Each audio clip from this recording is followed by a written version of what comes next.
Congo Esengo TV. Voilà.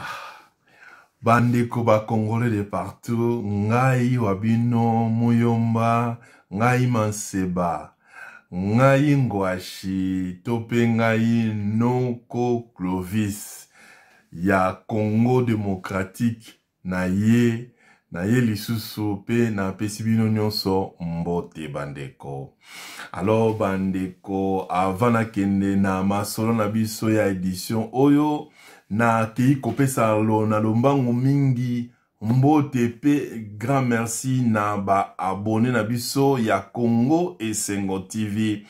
Yondeko oyo o s'abonner na noté, en tout cas to lingyo mingi s'abonner et puis partager ba vidéo pour être et permettre bandeko mususu pe oyo yo nano bazoyo kanano ba information ya vrai oyo bazoyo ka information na lingala brute na lingala ya sika et pas ya noko Clovis bazwa pe opportunité wana tin partager ba vidéo netolobaka like vidéo partager yango pe s'abonner yande kosala biso elengi pema esengo mingi bandeko na yango na masolo na biso ya lelo ezali ko concerner zando ya munene bandeko. Zando ya munene tokoki kobenga ngo zando ya munene contre noko Chantilly Ngobila bandeko. Bandeko ngai muyomba, ngai maseba na yaka kaka kopesa ba information oeza vrai. Na yaka kaka na ba preuve matériel. Na yaka kaka na ba preuve parce que na ko telema liboso na bino te tant que noko na bino pona pesa bino masolo oeza ngati na ngande na pusanaka pona kotalisa bino oyo eza réel. Alors lisolo ya zando contre Chantilly Ngobila gouverneur bandeko. Boyo kangana boke binyonso. Kasi liboso na kota pena na mozindo. Na lina bandana ebandeli po. Epesa moto nyonso tu makanisi. To wuti wapi. Tozo kende wapi. Peto komi wapi bandeko. Bandeko. Tangu maladi oyoyo ya COVID-19 eye kokota na monde entier. Olimbisi. Ba konzi ya mboka ba décréter état d'urgence. Et spécialement commune ya Gombe ezalaki confiné. Wana pene ezalaki strict. Pour na ville ya Kinshasa na commune ya Gombe ezalaki vraiment confiné wana et batana ba barrière. Alors ndenge boyebi ke bandeko zando monene pe ezali na kata commune ya Gombe. Alors bandeko 30 000 commerçants oyo batekaka na zando monene bavana na bandako. Je répète bien bandeko 30 000 commerçants. Siko zwa 30 000 commerçants wana zwa siko mutu na famille na ye. Eko bako ba na sima na ba commerçant na boni batu oyo babika kana sima. Nazana ba chiffre te moyena pesa bino ba chiffre lokuta ezate mais oyo ba chiffre oyo ngana ebeza officiel 30 000 commerçants na zando monene batekaka. Alors tangu ba confiné nini spécialement commune ya Gombe ba commerçant ba vani na bandako depuis mois de mars. Alors bandeko kolala muka boum ba commerçant ba monaka bo pa noko Chantilly Ngobila azui na ndenge na lolenge na ye abuki ba mesa abuki ba magasin abuki ba entrepôt o ba commerçant biloko ba tikaki na ba entrepôt pour que biloko ba tikaki na ba magasin na ba entrepôt pour que tant après confinement ba kozonga na ba activité na bango o bobo mesa no bandeko mais ba ke kuta non bakekuta te Noko Jantini Ngobila gouverneur azui yango nyonso abuki pe atumbi bandeko. Alors bandeko ezalaki choc. Même syndicat ya Zandu balobi boye eza choc pour la population congolaise. Mais mingi bandeko eza vraiment choc pour les 30 000 commerçants oyoyo ba tekaka na Zandu. Alors bandeko ba commerçants bazalaki même pas averti. Ba commerçant ba yebi même eloko moko te kolala mukakaka boum boum Noko Jantini Ngobila abuki biloko nyonso pe atumbi yango. Botala nano bandeko esika tozali kokende. Botala nano bandeko quelle dimension, quelle catégorie ya ba dirigeant oyo biso ba congolais tozana bango. Dirigeant nini azoye bate pasi ya Congolais, ya mboka, et puis pasi ya Congolais. Na tangu oyo nde tozaboye bandeko. COVID-19 ememi nini ekotisi ba difficulté na économie. Ekotisi kaka na économie. Ba commerçant bavani na bandako. Gouvernement congolais epesi mutu ata eloko moko te ata lomea pona ko supporter ba famille na temps oyo bafani na bandako esalami te bandeko. Kasi boni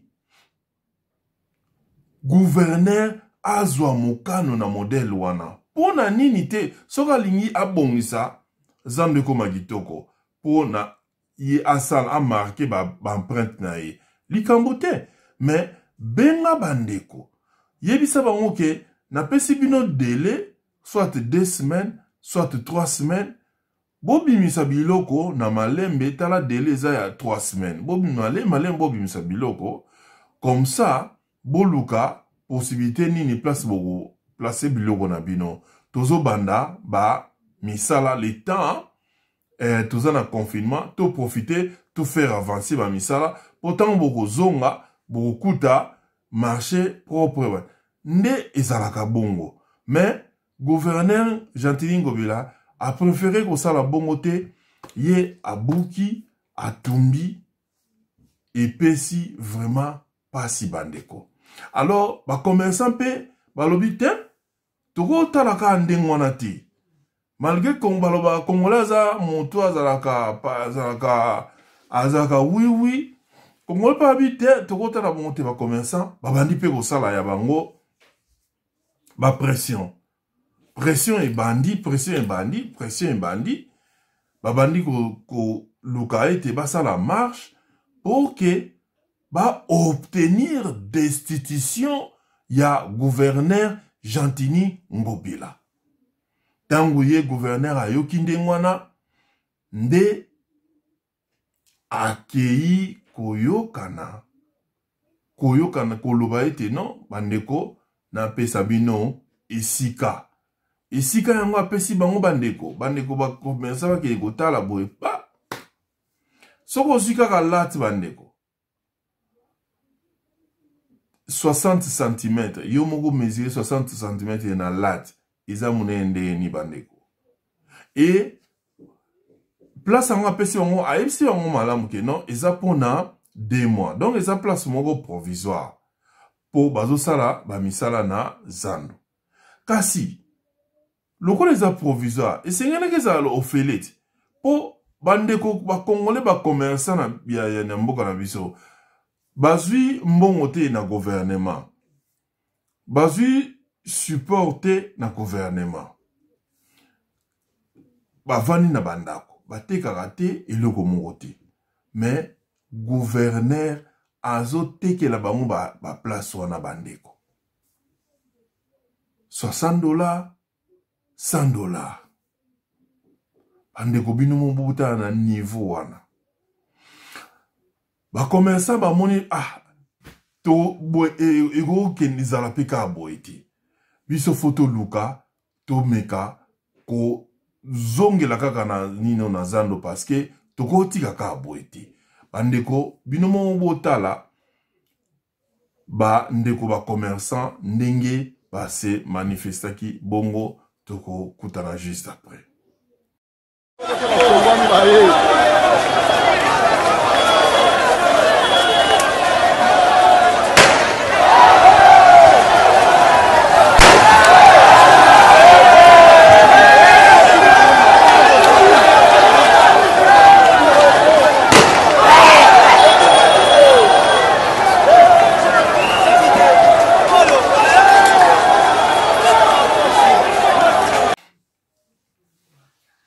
Merci Bandeko, ndenge boza toujours branché na Congo Esengo TV Bandeko.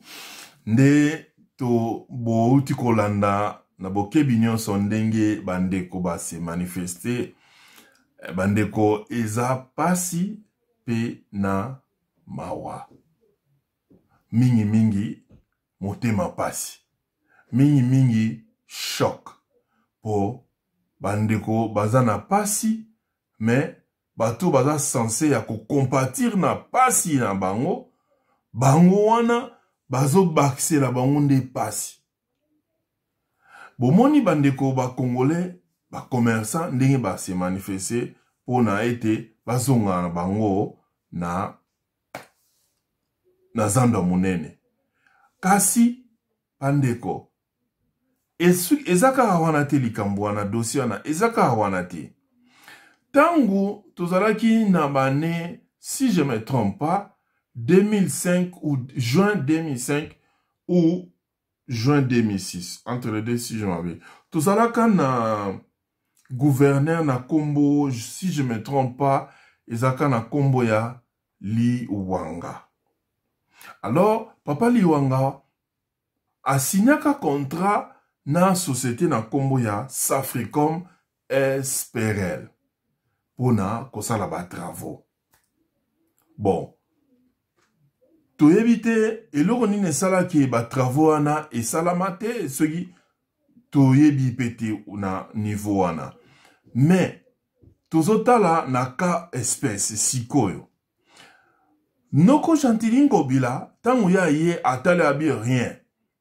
Ye alingi contrat na te azako kata contrat ana. Ba sololi na ena bandeko ba Congolais ba que non okoki ko résilier contrat unilatéral te donc na côté na yo moko te na lingala sika na côté na yo moko te okoki ko kata contrat e ozala malamu bo vanda lisanga na parti mosusu donc c'est-à-dire na Safricom SPRL bo vandi elongo et puis bo discuter au talisie le pou boyo kanande bozwa conclusion bongo ukata konta bandeko noko na bino Chantilingo bila aboyi na ye kolanda makambo wana noko na bino Chantilingo bila alobi ye fa kataka kontra wana kolala kolamuka boum boum Safricom SPRL a memi solon na justice. Na justice kuna Safricom alongi. Chantilingo bila akamwe. Nde nini yi noko oyo aza étranger aya kolonga ngai mbiaka ya mboka. Mais non, ekosala mabongo te. Pa noko na bino Chantilingo bila akei komona ministre ya intérieur.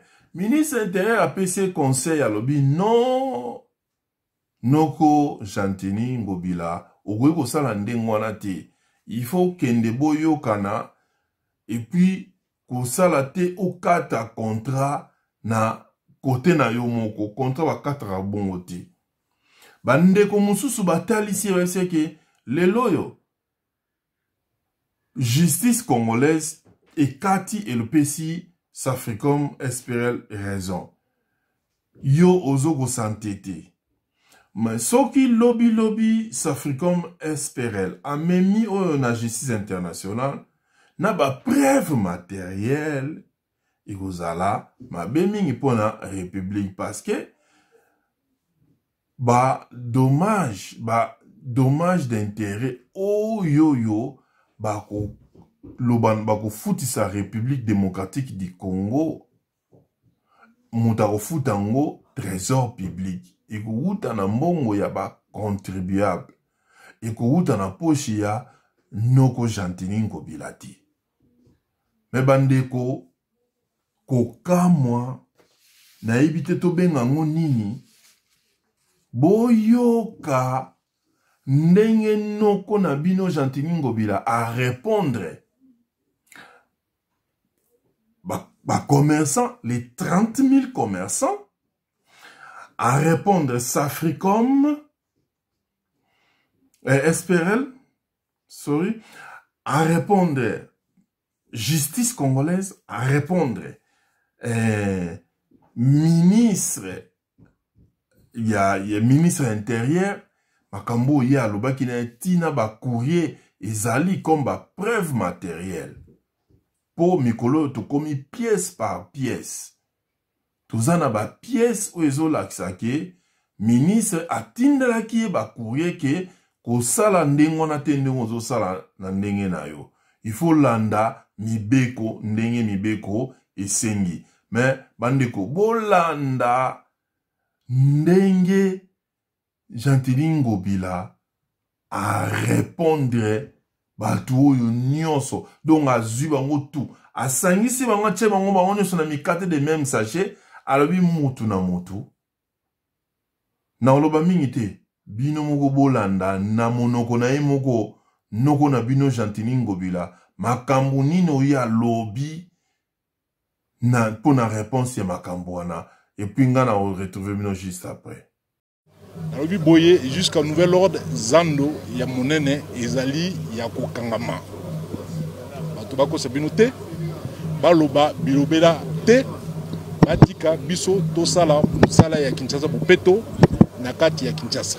Oya boyi akino sala mboka na ye esika yali. Voilà, gouverneur, toute question. Zando ezali d'abord ya kokangama na tina ya confinement. Tokangi Zando. Mais yango na confinement na toko profiter et ko continuer ko kangamana ko continuer ti kino toko sala misala. Soki to sala misala te Zando pe e ko fungama te. E bongi to sala misala to bongisa o ya biso mboka. Ba ninga ba bongisa o ya bongo mboka. Bongo wa biso to zela banani ba ya bongisa biso. Alors bandeko ba congolais. Boyebi na Congo na mboka na biso Congo.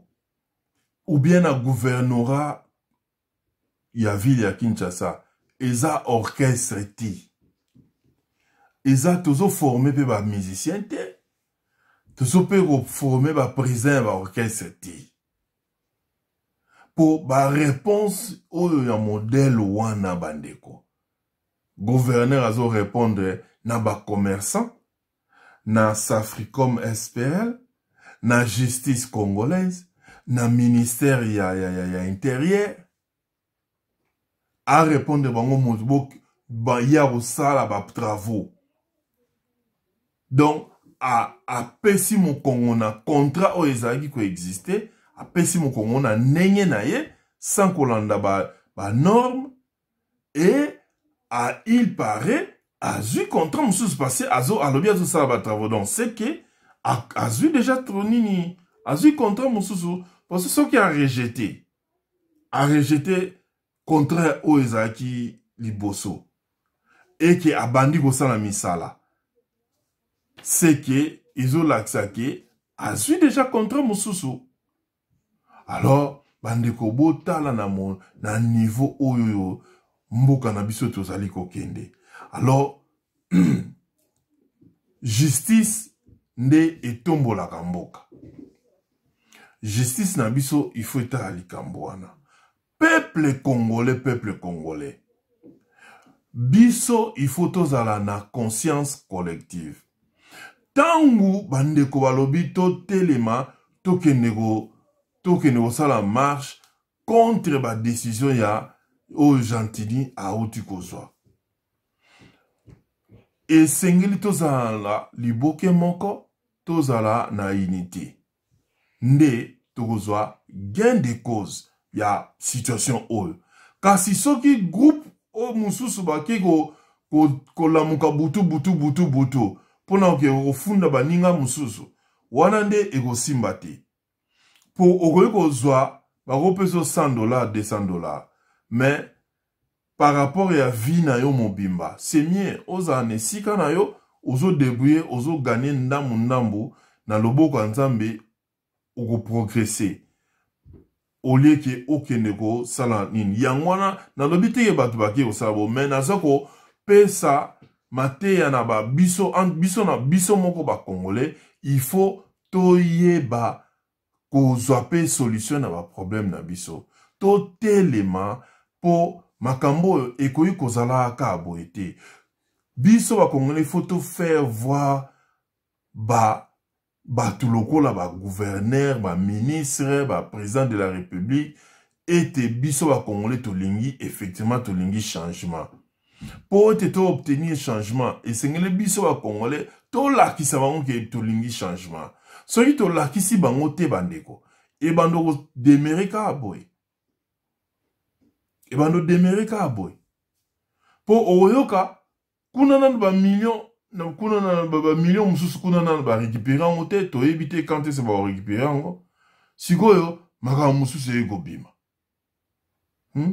maka mususu bima e nyonso wana eza nango kaka na défaveur ya peuple congolais ata eloko moko te ezoke na nzela ya faveur ya peuple congolais yango bandeko na suki wana bandeko nde na kei kopesa un grand merci na ba congolais de partout au bolandi ngai na Congo Esengo TV ngai noko na bino nga Maseba nga Muyomba na pesi bino un grand merci pe nazali kokende kopesa spécial dédicace na le couple le plus lucide ya London, le couple Bienvenu Mangwata na Ani Sabaote nde na talipe na le couple le plus mbinga na kati ya London City ezali le couple Teddy Mbela na mama Bebe Mbele na bosanite ekiri ba mama lokumu